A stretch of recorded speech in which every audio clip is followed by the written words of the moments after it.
Welcome to part 2 of the two-part series entitled His Excellency George Washington, Father of His Country.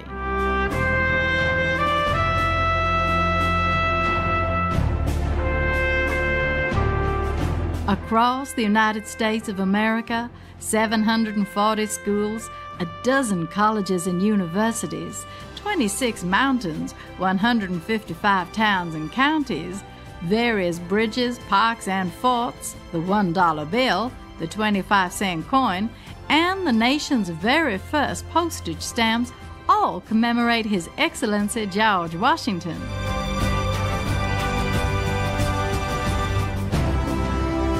In addition, a colossal sculpture at Mount Rushmore, an entire state, and the national capital stand proudly as memorials to the man who served as America's first president.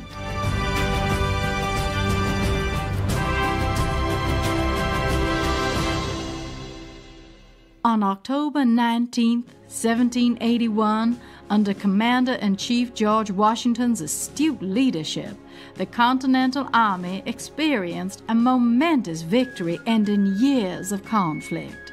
Peace negotiations began, and the United States was recognized as a free and independent nation on September 3, 1783, after the signing of the Treaty of Paris.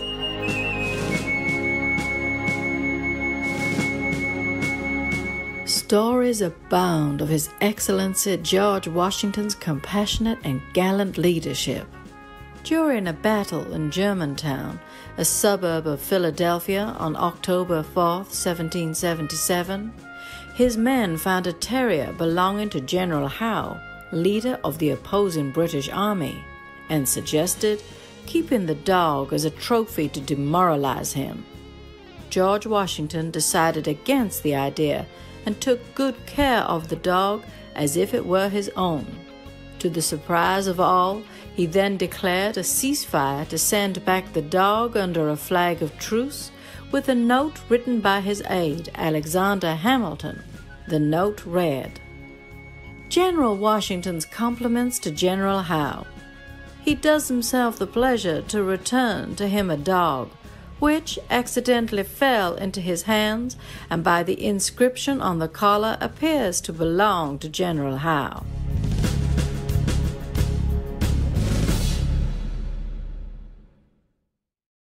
Earlier this year, the Robb collection revealed newly discovered letters written in 1783 by George Washington, ordering the release of the last and most consequential soldiers held in custody. These original documents remind us of the vision, mercy, and moral strength of George Washington's leadership.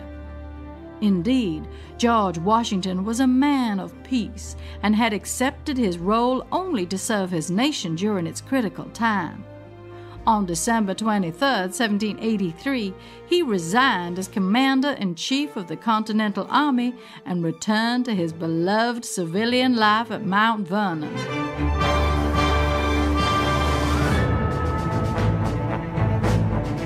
In 1787, the Constitutional Convention to decide how the American nation would be governed began in Philadelphia, and George Washington was elected to preside over it. At the beginning of the proceedings, he stated, "Let us raise a standard to which the wise and the honest can repair. The event is in the hand of God."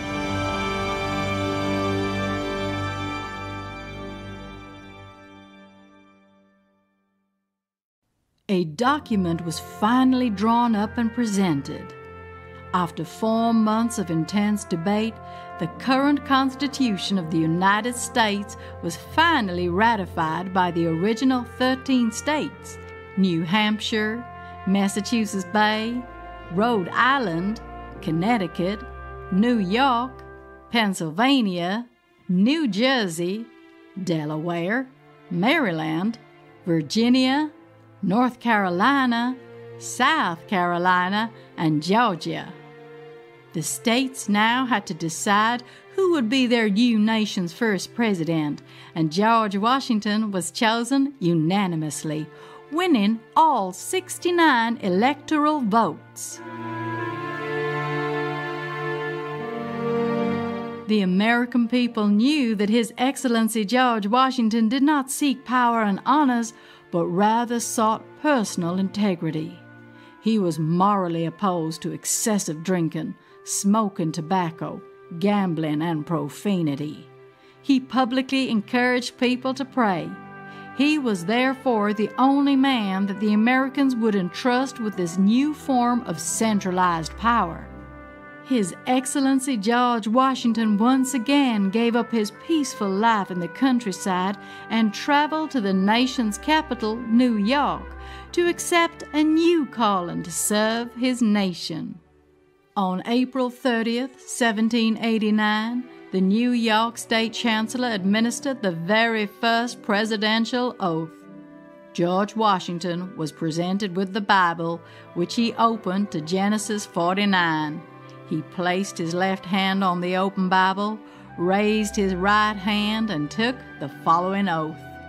I do solemnly swear that I will faithfully execute the office of the President of the United States and will, to the best of my ability, preserve, protect, and defend the Constitution of the United States. So help me God. He then bent over and kissed the Bible in an act of reverence to the Almighty, who had faithfully guided and saved him countless times before. He proceeded to the Senate chamber to deliver the first ever inaugural address, which he opened by confirming his sense of duty. Fellow citizens of the Senate and the House of Representatives, among the vicissitudes incident to life, no event could have filled me with greater anxieties than that of which the notification was transmitted by your order. I was summoned by my country, whose voice I can never hear but with veneration and love, from a retreat which I had chosen with the fondest predilection. In a form of prayer, he stated, "It would be peculiarly improper to omit in this first official act my fervent supplications to that Almighty Being who rules over the universe, who presides in the councils of nations, and whose providential aids can supply every human defect, that His benediction may consecrate to the liberties and happiness of the people of the United States, a government instituted by themselves for these essential purposes." He then continued, "No people can be bound to acknowledge and adore the invisible hand which conducts the affairs of men more than the people of the United States. Every step by which they have advanced to the character of an independent nation seems to have been distinguished by some token of providential agency.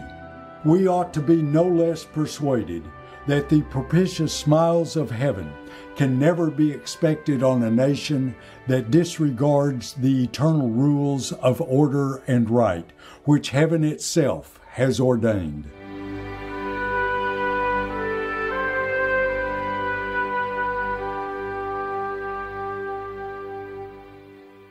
Both swearing the oath on the Bible and giving an inaugural address were ceremonial actions invented by His Excellency George Washington that have largely been followed since 1789. Immediately after his inaugural address, President Washington and the entire Congress proceeded to St. Paul's Chapel to hear a service performed by the Chaplain of Congress.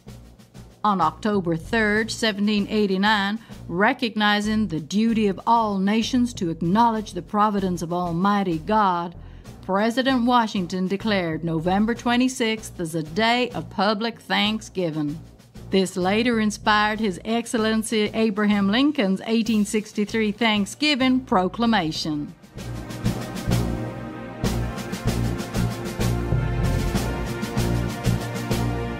His Excellency George Washington went on to establish several precedents.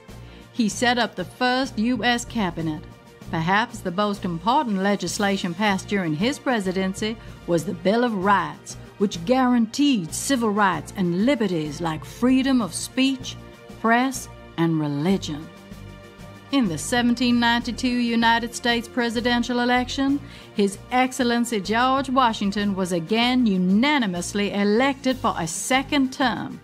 He later declined to run for a third term, thus setting a precedent of a two-term limit to the presidency, which was passed as a constitutional amendment in 1947. To this day, he remains the only U.S. president to have been elected unanimously.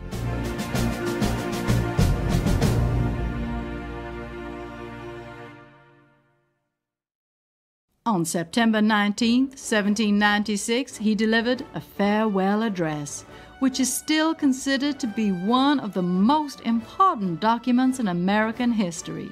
His recommendations include encouraging the American people to remain unified and loyal to the nation and to avoid the influence of foreign powers.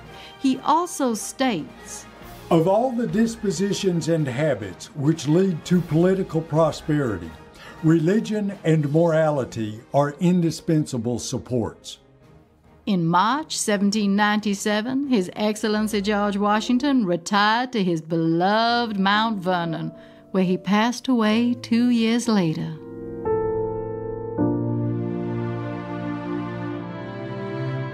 As one of the founding fathers of the United States, His Excellency George Washington is often referred to as the father of his country, in recognition of his capital role in the formation of the nation.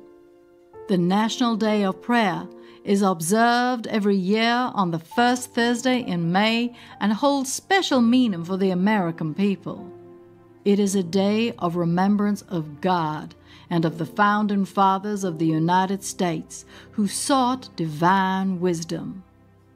People of all faiths gather together and pray for God's guiding hand to once again lead the nation's way forward. His Excellency George Washington's integrity, self-discipline, courage, and respect for others inspired admiration and trust in the people and made him a popular and cherished president. Dr. James Thatcher wrote, "It was not difficult to distinguish him from the others. His personal appearance is truly noble and majestic." General Henry Knox stated, "General Washington fills his place with vast ease and dignity and dispenses happiness around him."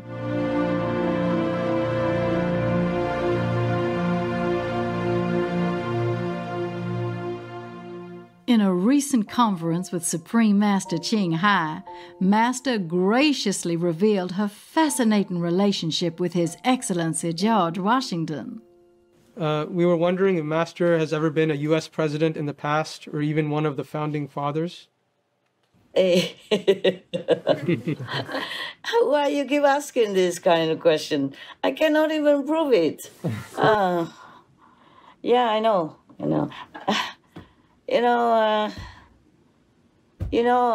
President Washington? Yes, Master. You remember him? Yes, yes, Master. Yeah. I was your master. Oh.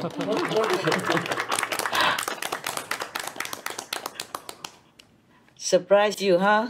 Yeah. Maybe that's why I can talk politics these few days. I know the inside and the outside. See what I'm saying? I know the opposition and the self.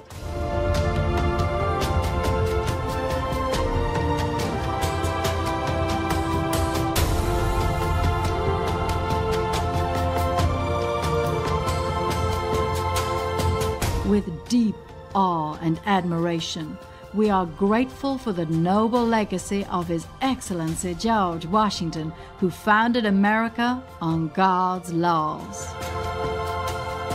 Upon screening this show, Supreme Master Ching Hai conveyed the following comments to the Supreme Master television team. God love, folks. Thank you all. Good host, lovely voice, very nostalgically Southern, nice to hear. For some reasons, this show brought M tears. M watched it again and again. Thank you, graceful viewers, for your company today on our program.